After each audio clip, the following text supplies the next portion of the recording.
hello welcome back के छ सन्चो आरामै हो नि त हामी चाहिँ फेरि यो पारामा गाइस पारामा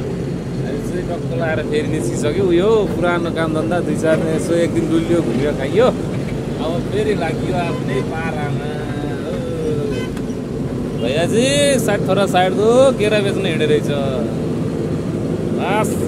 हाम्रो हल्दारपुरको यस्तो छ दामी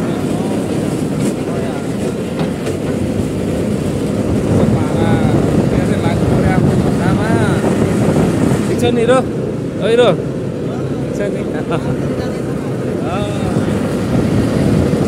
गाह्रो छ यहाँ छोरी मान्छेलाई मात्रै नै छोरा मान्छेलाई इजेक्ट चाहिन्छ क्या गर्छौँ त रङ साइड हिँडिदिनु त यस्तो छ हाम्रो हल्दारपुर हाम्रो यो चाहिँ म पढ्ने स्कुल यार यति ठुलो बनाइदिएको पहिला सानो थियो अहिले यति ठुलो बनाइसक्यो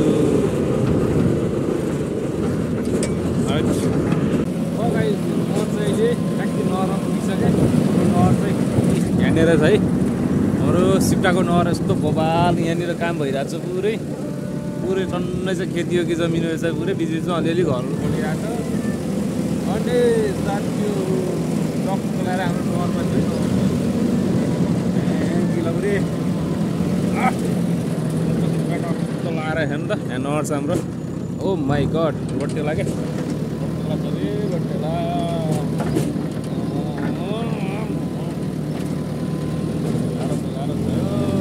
नहर हेर्नु त चट्ट लगाएर नहरमा आइपुगेँ म सिप्टाको नहर अझै पश्चिमतिर जाँदैछु घरि हामीलाई 1 घन्टा लाग्छ होला मलाई त्यहाँ पुग्नुलाई चाहिँ मात्रै उखाएको छ यार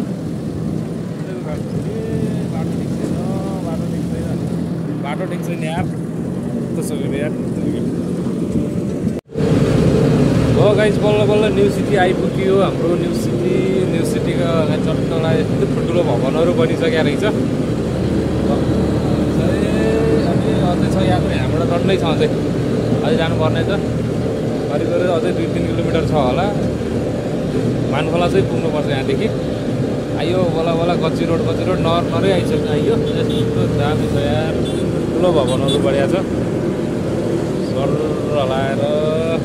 आज चाहिँ काम डरै गर्नु पर्ला जस्तो छ ल गाइजहरु सम्झना चोकबाट फेरि हामी यात्रै लाएर भित्र छिरिसक्यौँ यात्रै भित्र अब हाम्रो साउजी क्या गाडी गइराखन् काम गराउने साउजी त्यो साउजीको हो अब काम गर्ने लगल नजिकै छौँ सम्झनाको बजारको भिडियो गराउँछु भनेको खत्लाकै बिर्सेछु यार अब गाउँभित्र छिरिहाल्यो सट्टलाई यहाँबाट अब हामी सट्ट अलिक अगाडि गएर यस्तो दामी देखिरहेको छ फेरि सम्झनाको गाउँ अलिक अगाडि गएर हाम्रो बाटो खस्रेर टिप्परमा खस्रेर हालेर फेरि तता लिएर फाल्ने भनिरहेर नजिकै होइन सिकाउँदा डाटा जस्तो लाग्यो यार त्यो गाउँ चाहिँ क्या हो है फेरि त्यो गाउँ चाहिँ क्या हो ल आइयो साथीहरू आइयो काममा आइयो यहीँनिर रहेछ धेरै टाढा सङ्घर्ष गरेर आइयो यार आम्मा यति यो गहिरोलाई चट्ट लगाएर काटेर यहाँबाट टिप्पर सर जाने गराउने हो त्यो पुरै भाग खनेर माटो चाहिँ निकालेर बाहिर फाल्ने यो चाहिँ हाम्रो सर्ट पारेर चिल्लो फिलिङ गरेर जग्गा बनाइदिनु रहेछ आइयो बडा काममा आइपुग्यो अब चाहिँ काम सुरु है